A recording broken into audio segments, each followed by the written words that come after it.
সুপ্রিয় শিক্ষার্থীবৃন্দ, আজকের এই অনলাইন ক্লাসে সবাইকে শুভেচ্ছা।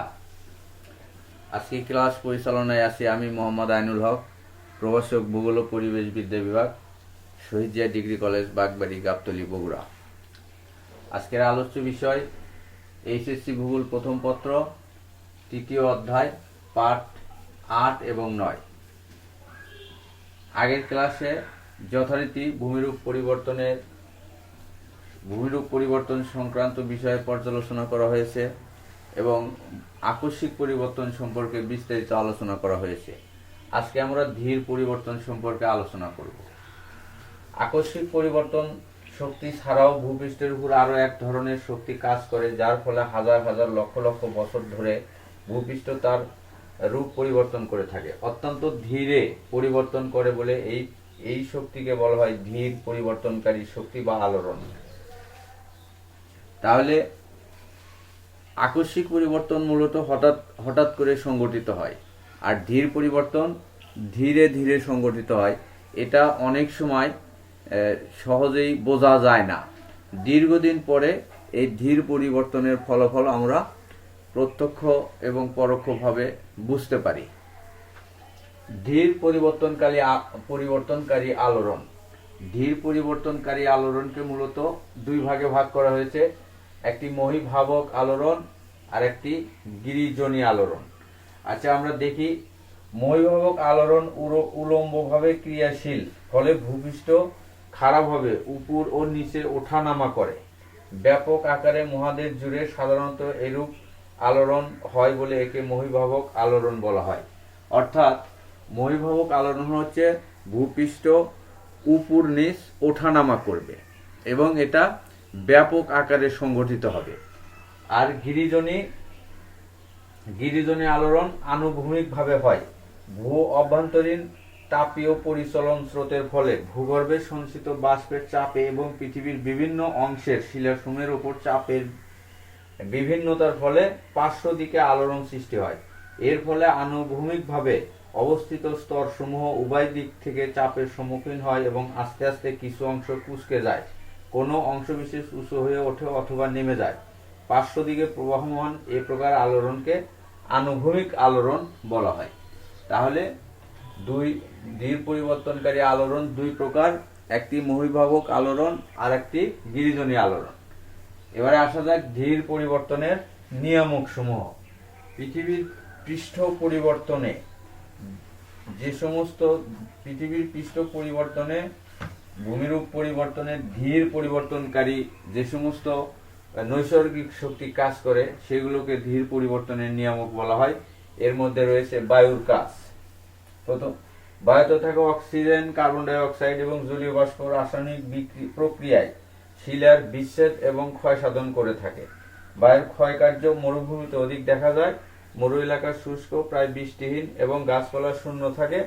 গাছপালা কম থাকার কারণে মরু এলাকার মৃত্তিকা সুদৃঢ় হয় না।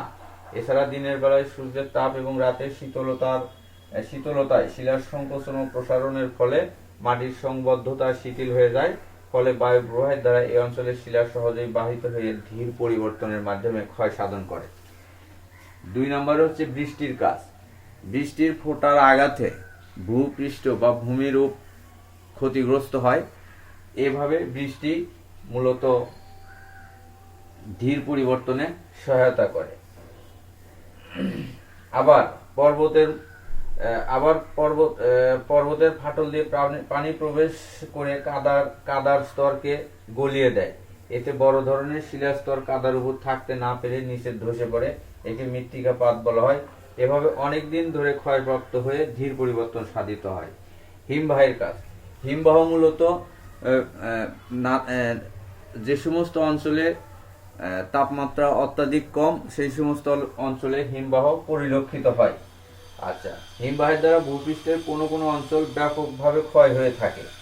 হিমবাহ নিচে নামার সময় এর নিচের প্রস্তরখণ্ড পর্বতের গা থেকে বিচ্ছিন্ন হয়ে অনেক দূর গিয়ে পতিত হয়। পর্বত গাত্রের মধ্যে যদি ছিদ্র থাকে তাহলে তার ভিতরে পানি প্রবেশ করে বরফে পরিণত হয়ে প্রস্তরগুলোকে আলগা করে দেয়, ফলে হিমবাহের চাপে এটি পর্বত গাত্র থেকে সহজেই পৃথক হয়ে যায়। এই কার্য হিমবাহ দ্বারা অনেক দিন ধরে ধীরে ধীরে হয় বলে এটি ভূপৃষ্ঠের ধীর পরিবর্তনের একটি উদাহরণ। নদীর কাজ। ধীর পরিবর্তনে যে সমস্ত নৈসর্গিক শক্তি ক্রিয়াশীল, নদী তার মধ্যে অন্যতম, এবং নদী দ্বারা ভূমিরূপ পরিবর্তনের বিষয়টি আমরা খুব সহজেই উপলব্ধি করতে পারি। আচ্ছা, নদী যেসব প্রাকৃতিক শক্তি ভূপৃষ্ঠের প্রতিনিয়ত ধীর পরিবর্তন করছে, নদী তাদের মধ্যে অন্যতম। নদী যখন পর্বতের মধ্যে দিয়ে প্রবাহিত হয় তখন স্রোতের আঘাতে বাহিত নুড়ি, কর্দম প্রভৃতির ঘর্ষণে নদী গর্ভ ও পার্শ্ব ক্ষয় হয়। আচ্ছা, পার্বত্য অবস্থায় নদীর স্রোতের বেগ বেশি থাকে, এতে নদী নিম্নভূমির দিকে অগ্রসর হয়ে থাকে এবং কোনো সঞ্চয় করতে পারে না। নদী যখন সমভূমিতে আসে তখন নদীর ক্ষয় ও সঞ্চয় দুটোই করে। নদী চলার পথে যেখানে নরম শিলা পাবে ঠিক সেদিক দিয়ে ক্ষয় করে অগ্রসর হবে। এভাবে ক্ষয় করবে, আবার সঞ্চয় করবে এবং ভূমিরূপের পরিবর্তন সংঘটিত করবে। তার এই হচ্ছে মোটামুটি ধীর পরিবর্তনের নিয়ামক। এবারে আমরা আসি ধীর পরিবর্তনের আরো একটি বিষয়, সেটি হচ্ছে বিচূর্ণী ভবন, ওয়েদারিং।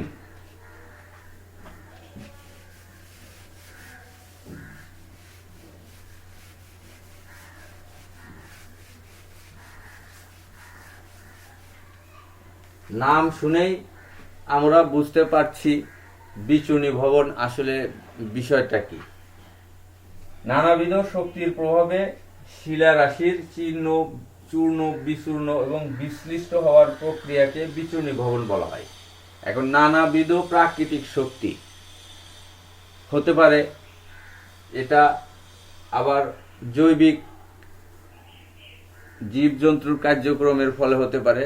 তাহলে নানাবিধ শক্তির প্রভাবে ভূপৃষ্ঠের শিলারাশি অনবরত চূর্ণ বিচূর্ণ হচ্ছে। শিলারাশির এই চূর্ণ বিচূর্ণ হওয়াকেই মূলত বিচূর্ণী ভবন বলা হয়। আর বিচূর্ণী ভবনকে 3 ভাগে ভাগ করা হয়। একটা যান্ত্রিক বিচূর্ণী ভবন, রাসায়নিক বিচূর্ণী ভবন, জৈবিক বিচূর্ণী ভবন। যান্ত্রিক বিচূর্ণী ভবন আবার সংগঠনের প্রক্রিয়ার উপর ভিত্তি করে উত্তাপের দ্বারা সংগঠিত যান্ত্রিক বিচূর্ণী ভবন, তুষারের দ্বারা সংগঠিত যান্ত্রিক বিচূর্ণী ভবন, পানির দ্বারা সংগঠিত বিচূর্ণী ভবন, চাপ মুক্ত হওয়া, মাধ্যাকর্ষণ শক্তির প্রভাবে সংগঠিত বিচূর্ণী ভবন। রাসায়নিক বিচূর্ণী ভবনকে আবার 5 ভাগে ভাগ করা হয়েছে। একটা দ্রবণ, একটা জারণ, একটা পানি যোজন, অঙ্গার যোজন, হাইড্রোলিসিস। জৈবিক বিচূর্ণী ভবনকে আবার 3 ভাগে ভাগ করা হয়েছে। একটা উদ্ভিদের কাজ, জীবজন্তুর কাজ, মানুষের কাজ। এই প্রত্যেকটা পর্যায়েই মূলত ভূমিরূপ, পৃথিবীর পৃষ্ঠ, পৃথিবীতে শিলা রাশি অনবরত চূর্ণ বিচূর্ণ হচ্ছে। এবারে আসা যাক যান্ত্রিক বিচূর্ণী ভবন। বিভিন্ন প্রকার বাহ্যিক প্রাকৃতিক শক্তি সমূহের দ্বারা শিলার স্তর ভেঙে চূর্ণ বিচূর্ণ হওয়াকে যান্ত্রিক বিচূর্ণী ভবন বলা হয়। বাহ্যিক প্রাকৃতিক শক্তি অর্থাৎ নৈসর্গিক শক্তি ভূপৃষ্ঠের উপরে সর্বসময় ক্রিয়াশীল রয়েছে। এই বাহ্যিক নৈসর্গিক বা বাহ্যিক প্রাকৃতিক শক্তির প্রভাবে সংগঠিত বিচূর্ণী ভবনকে যান্ত্রিক বিচূর্ণী ভবন বলা হয়। যান্ত্রিক বিচূর্ণী ভবন আবার 4-5টা উপায়ে সংগঠিত হয়। এর প্রথমেই রয়েছে উত্তাপের দ্বারা সংগঠিত যান্ত্রিক বিচূর্ণী ভবন। দিন রাত্রির তাপমাত্রার পার্থক্য এবং ঋতুভেদে তাপমাত্রার পার্থক্যর উপর ভিত্তি করে মূলত উত্তাপের দ্বারা বিচূর্ণী ভবন সংগঠিত হয়। আচ্ছা, এই উষ্ণতা এবং উষ্ণতার পার্থক্যের কারণে শিলাগুলো অসমানভাবে সংকুচিত ও প্রসারিত হয়। এর সংকোচন ও প্রসারণ ক্রমাগত চলার ফলে শিলারাশি একসময় খণ্ড হয়ে যায়।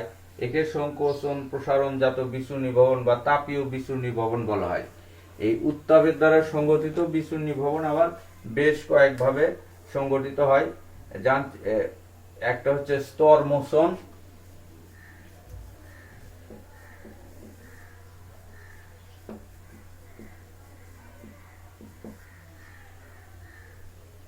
খ নাম্বার প্রস্তর ছাই এর বিচ্ছিন্নকরণ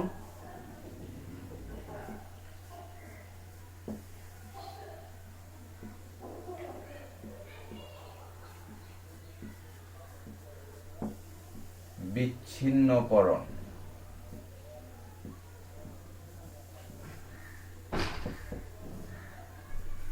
গ নাম্বার হচ্ছে খণ্ডীকরণ।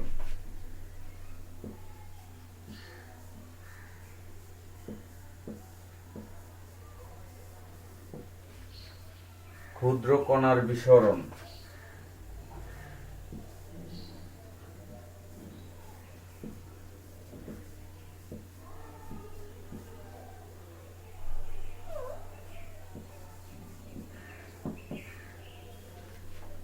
আচ্ছা, এবারে আসা যাক স্তর মোচন। অনেক সময় শিলা উত্তপ্ত হলে নিচে বা পাশে প্রসারিত হতে না পেরে উপরের দিকে প্রসারিত হয়। এর ফলে শিলার উপরের স্তরটি অভ্যন্তরের শীতল শিলাস্তর হতে বিচ্ছিন্ন হয়ে পেঁয়াজের খোসার ন্যায় খুলে যায়। শিলার এরূপ বিচ্ছিন্ন হওয়ার প্রক্রিয়াকে স্তর মোচন বলা হয়। স্তর মোচন পদ্ধতিতে কখনো বৃহৎ শিলার উপরের স্তর সরে গেলে কিছুটা গোলাকৃতি ভূমিরূপ সৃষ্টি হয়। একে স্তর মোচনের গুম্বজ বলা হয়। অর্থাৎ ভূপৃষ্ঠের শিলারাশির উপরে যখন সূর্যের তাপ পড়ে তখন শিলারাশির পৃষ্ঠদেশ উত্তপ্ত হয় এবং অভ্যন্তরীণ ভাগ কম উত্তপ্ত হয়। এই উত্তপ্ত অংশ এবং কম উত্তপ্ত অংশের ভৌত বৈশিষ্ট্য ভিন্ন হওয়ার কারণে উপরের উত্তপ্ত অংশ এবং ভিতরের কম উত্তপ্ত অংশের মধ্যে ভারসাম্যহীন অবস্থা বিরাজ করে। এর ফলে পেঁয়াজের ন্যায় স্তরে স্তরে উপরের অংশ থেকে একে একে খুলে পড়ে বিচ্ছিন্ন হয়ে যায়। এই প্রক্রিয়াকে মূলত স্তর মোচন বলা হয়। তারপরে প্রস্তর ছাই এর বিচ্ছিন্নকরণ। দিনের বেলায় সূর্যতাপে শিলারাশির উপরের স্তর নিচের স্তর অপেক্ষা অধিক উত্তপ্ত হয়। ফলে শিলার মধ্যে পীড়নের সৃষ্টি হয়। এই পীড়ন একটি নির্দিষ্ট সীমারেখা অতিক্রম করলে শিলার মধ্যে সমান্তরাল ও উলম্ব ফাটলের সৃষ্টি হয় এবং এই ফাটলের স্থান হতে শিলারাশি কোনো এক সময় বিচ্ছিন্ন হয়ে যায়। বিচ্ছিন্ন ভবনের এই প্রক্রিয়াকে প্রস্তর ছাই এর বিচ্ছিন্নকরণ বলা হয়। তারপরে রয়েছে খণ্ডীকরণ। মরু অঞ্চলে দিনের বেলায় প্রচন্ড উত্তাপ অনুভূত হয়, কিন্তু হঠাৎ এই সময় বৃষ্টিপাত হলে শিলারাশি দ্রুত শীতল ও সংকুচিত হওয়ার সময় ফেটে যায় এবং ক্ষুদ্র ক্ষুদ্র শিলা খণ্ডে পরিণত হয়। বিচ্ছিন্ন ভবনের এই প্রক্রিয়াকে খণ্ডীকরণ বলা হয়। ক্ষুদ্র কণার বিসরণ। যেসব শিলা বিভিন্ন খনিজের সংমিশ্রণে গঠিত সেসব শিলার খনিজসমূহ সূর্যের তাপে অসমানভাবে প্রসারিত ও সংকুচিত হয়। এর ফলে শিলার মধ্যে টান পড়ে এবং এগুলো ভেঙে কোনো এক সময় চূর্ণ বিচূর্ণ হয়। বিচ্ছিন্ন ভবনের এই প্রক্রিয়াকে ক্ষুদ্র কণার বিসরণ বলা হয়।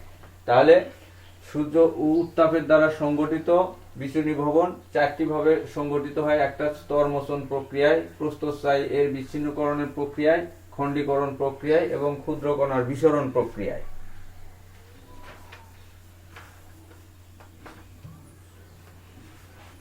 আচ্ছা,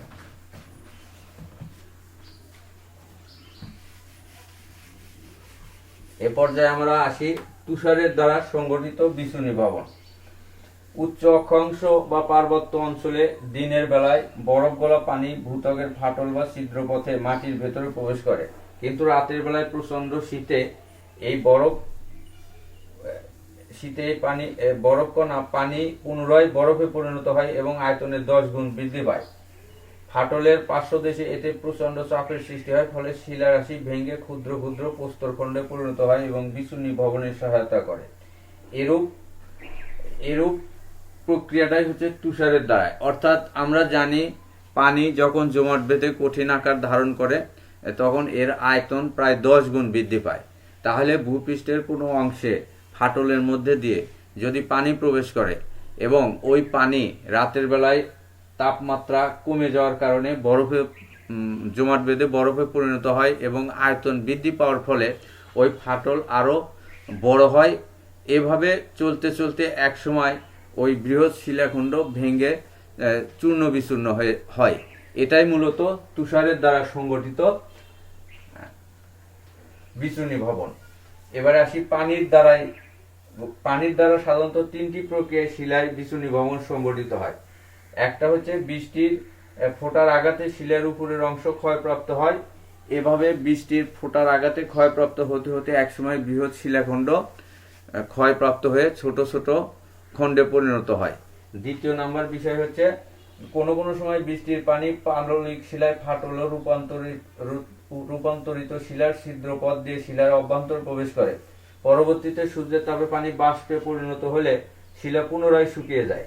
এরূপে একবার ভিজে যাওয়া এবং একবার শুকিয়ে যাওয়া, এই প্রক্রিয়া অনবরত চলতে থাকলে শিলার ভিতরের ভারসাম্য নষ্ট হয় এবং কালক্রমে শিলাটি ক্ষয়প্রাপ্ত হয়, টুকরো টুকরো হয়। এটাই মূলত পানির দ্বারা সংঘটিত বিচূর্ণী নির্গমন। তৃতীয় প্রকার হচ্ছে উপকূল এলাকায় জোয়ার ভাটার কারণে শিলা পর্যায়ক্রমে পানি শোষণ করে ফুলে যায় এবং পরে শুকিয়ে যায়। আবার উপরের শুষ্ক অংশ যখন সংকুচিত হয়, ভেতরের অংশ তখন অপেক্ষাকৃত আর্দ্র থাকে। এ অবস্থায় শিলার গঠন দুর্বল হয়ে ভেঙে যায়। এটি একটি প্রক্রিয়া আছে। তারপরে রয়েছে কি চাপ মুক্ত হওয়া। ভূ অভ্যন্তরে সৃষ্ট আগ্নেয় ও রূপান্তরিত শিলার উপরে পাললিক শিলাস্তরের চাপে সংকুচিত অবস্থায় থাকে। উপরের শিলাস্তর অপসারিত হলে ভূ অভ্যন্তরের শিলার উপর চাপ হ্রাস পায়, ফলে এ সময় শিলা কিছুটা সম্প্রসারিত হয়। এ অবস্থায় শিলার উপরের স্তর নিচের মূল শিলা হতে ধীরে ধীরে আলাদা হয়ে যায়। গ্রানাইট জাতীয় শিলায় এ ধরনের বিচূর্ণী নির্গমন দেখা যায়। তারপর আছে মাধ্যাকর্ষণ শক্তির প্রভাব। যে সমস্ত অঞ্চলে বড় বড় পাহাড় রয়েছে সেই সমস্ত অঞ্চলে পাহাড় ধস সংঘটিত হয়, অর্থাৎ পাহাড়ের বিরাট একটি অংশ মাধ্যাকর্ষণ শক্তির প্রভাবে মূল পাহাড় থেকে বিচ্ছিন্ন হয়ে নিচে পতিত হয় এবং সেটা খণ্ড বিখণ্ড হয়ে যায়। এটাই হচ্ছে মাধ্যাকর্ষণ শক্তির প্রভাব। আমরা যদি ভাষায় বলতে চাই, উচ্চ পর্বতের খাড়ার ঢালে কোনো শিলাখণ্ড আলগা হলে তা মাধ্যাকর্ষণ শক্তির প্রভাবে নিচে পতিত হয় এবং ভেঙে চূর্ণ বিচূর্ণ হয়। আবার পতিত এই শিলার আঘাতেও পর্বতের পাদদেশে শিলাসমূহ ভেঙে চূর্ণ বিচূর্ণ হয়ে এই বিচূর্ণী নির্গমন সংগঠিত হয়। তাহলে আজকে আমরা জানলাম ধীর পরিবর্তনকে দুটি ভাগে ভাগ করা হয়েছে। একটা মহীভাবক আলোড়ন আর একটা হচ্ছে গিরিজনী আলোড়ন। তারপরে দেখলাম ধীর পরিবর্তনের নিয়ামক সমূহ। ধীর পরিবর্তনের অন্যতম একটি অনুষঙ্গ বিচূর্ণী নির্গমন। বিচূর্ণী নির্গমন কাকে বলে সেটি জানলাম। বিচূর্ণী নির্গমন কয় প্রকারের সেটি জানলাম। যান্ত্রিক বিচূর্ণী নির্গমন কাকে বলে সেটি জানলাম। যান্ত্রিক বিচূর্ণী নির্গমনের বিভিন্ন প্রক্রিয়া বা যান্ত্রিক বিচূর্ণী নির্গমনের সংঘটিত ধীর পরিবর্তনের বিভিন্ন প্রক্রিয়া আমরা পর্যালোচনা করলাম। এই অধ্যায় থেকে নৈর্ব্যক্তিক প্রশ্ন, সৃজনশীল প্রশ্ন দুই পরীক্ষায় থাকতে পারে। এই জন্য অধ্যায়টি ভালোভাবে পড়া উচিত। প্রিয় শিক্ষার্থীবৃন্দ, এই অধ্যায়টি ভালোভাবে পর্যালোচনা করলে বিভিন্ন ধরনের নৈর্ব্যক্তিক প্রশ্ন পরীক্ষায় আসতে পারে। সৃজনশীল প্রশ্নও এখান থেকে অনেক সময় থাকতে পারে। এটা এভাবে থাকতে পারে যে বিচূর্ণী নির্গমন কাকে বলে, যান্ত্রিক বিচূর্ণী নির্গমন কাকে বলে, সূর্য তাপের দ্বারা সংঘটিত বিচূর্ণী নির্গমন ব্যাখ্যা করো, নদী দ্বারা সংঘটিত বিচূর্ণী নির্গমন ব্যাখ্যা করো, পানি দ্বারা সংঘটিত বিচূর্ণী নির্গমন ব্যাখ্যা করো। তারপরে মাধ্যাকর্ষণ শক্তির প্রভাবে কিভাবে বিচূর্ণী নির্গমন সংঘটিত হয় ব্যাখ্যা করো। এটি মূলত 2 নম্বরের জন্য, অর্থাৎ সৃজনশীলের খ নম্বর প্রশ্নের উত্তর কভার করবে। প্রিয় শিক্ষার্থীবৃন্দ, সবাইকে ধন্যবাদ। আগামী ক্লাসে আমরা রাসায়নিক বিচূর্ণী নির্গমন এবং জৈবিক বিচূর্ণী নির্গমন পর্যালোচনা করব ইনশাআল্লাহ। এ পর্যন্ত সবাই ভালো থাকো, সুস্থ থাকো, সবার শুভকামনা করছি। ধন্যবাদ সবাইকে।